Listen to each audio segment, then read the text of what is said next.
Sa ating dyan mga kababayan sa Luzon, Visayas at Mindanao, medyo maulan dito sa Metro Manila. Aywan ko po doon sa Visayas at Mindanao. Kung maulan po dyan sa inyo, ingat-ingat po kayo mga kababayan. Excuse me.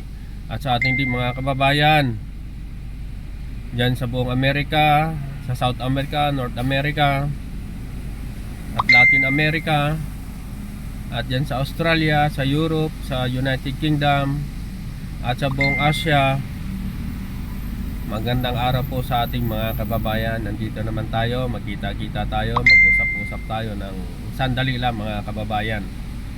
Nandito ako ngayon sa aking pwesto sa may Shell, sa may Almar, Camarin, malapit sa amin. Today is Friday mga kababayan, August 28. August 28, malapit na tayong magbe-ber. So ingat po kayo mga kababayan sa inyong mga work, sa inyong mga trabaho, lalo na po ang ating mga OFW, ang ating mga seaman at mga residente sa ibang bansa. Mag-ingat po kayo mga kababayan. Naghihintay po ang inyong mga mahal sa buhay nandito sa Pilipinas. Pag-usapan natin dito ko mga kababayan, yung nag-trending na mga nakarang araw na si General Torre ay inalis sa kanyang pwesto bilang Chief PNP.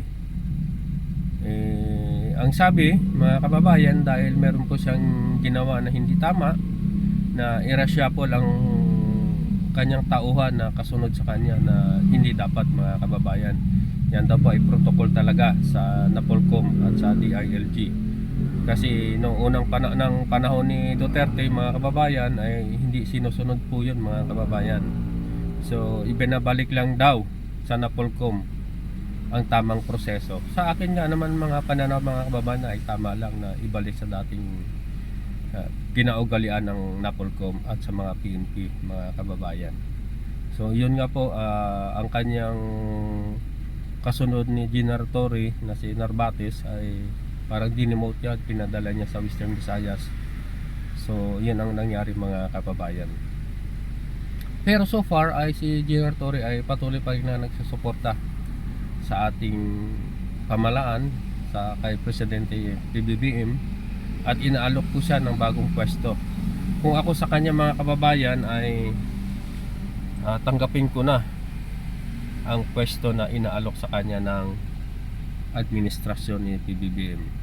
Alam naman natin na malaki ang naitulong niya ni General Torre sa ating pamahalaan ng CIDG Director na hinuli si Kibuloy na 2 linggo na tinugis sa Davao, at ang isa pang accomplishment ng hinuli niya si dating Rodrigo Roa Duterte mga kababayan. Kung ako sa kanya mga kababayan, alisin mo na yung pride, alisin mo na yung kung ano sa puso mo, tanggapin mo na yung inaalok ng gobyerno sa iyo na parang anti-corruption.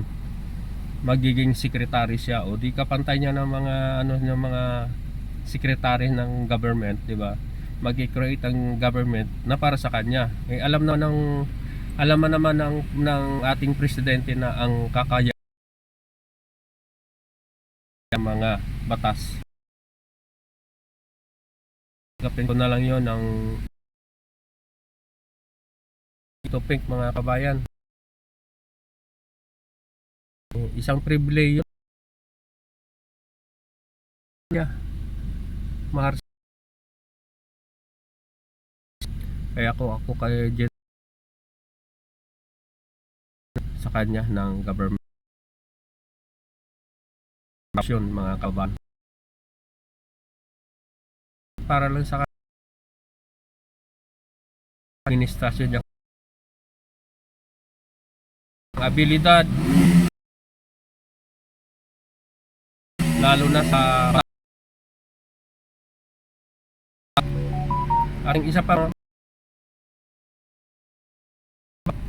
si General. Hindi ko lang alam kung mayroong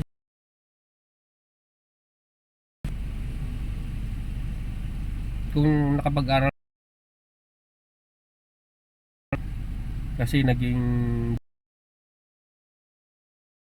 nung araw si General abogado ba o hindi. mo rin kasi abilidad mo, may talino ka, may abilidad, katumpik-tumpik, na tapang